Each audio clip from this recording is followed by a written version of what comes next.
I think that Ayrton was an incredibly loyal person. He had the traits that I've seen in many of the great leaders, which is a relentless focus on perfection and improvement. There was always a belief that a new day represented not only a new challenge, but a new opportunity to deliver more. And Ayrton Senna wins at Monaco for the 5th time in 6 years. An incredible achievement.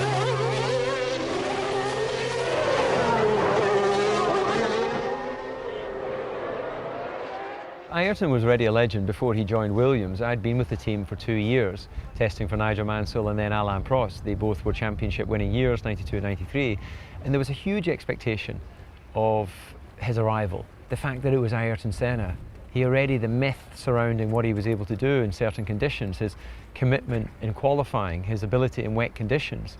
There was a real sense that you weren't losing a world champion in Alain Prost, but you were gaining something so much more than that. And the expectation was incredible. When I worked with him as a test driver, I was unknown to him. From my point of view, being able to compare my data to a driver like that was a real eye-opener. You know, he watched very closely my performance behind the wheel and the first test we did together on Estoril before deciding that, you know, my words were in line with his desires in terms of developing the car. I know subsequently that he told his manager at the time, Julian Jacobi, and also Frank Williams, that he was impressed with my performance and felt that, you know, in the future I deserved a chance in Formula One. And I have no doubt that in the aftermath of Imola '94, a large part of me getting that opportunity to race for Williams was because of his words.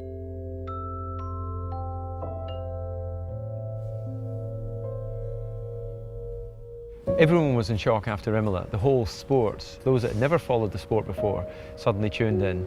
You can talk to people today who don't know much about Formula One, but they'll have heard of the name Senna.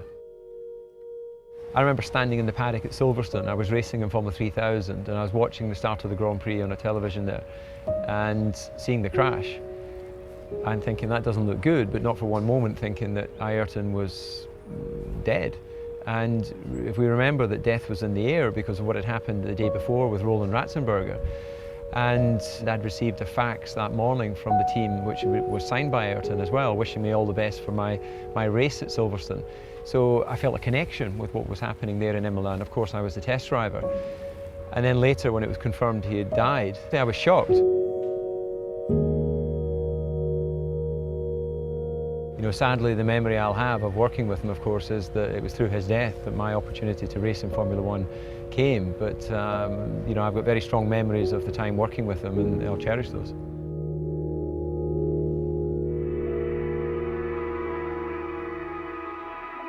"20 years on, I think Ayrton is still remembered as possibly the greatest driver, certainly the fastest driver ever to have competed in Formula One.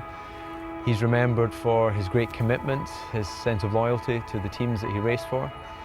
But equally, it has to be said that he was someone that redefined what are the limits of sporting conduct. There were times where, as we remember with his great battles with Alain Prost, he was prepared to crash his car into Alain when he was driving for Ferrari to prove a point, to show his commitment.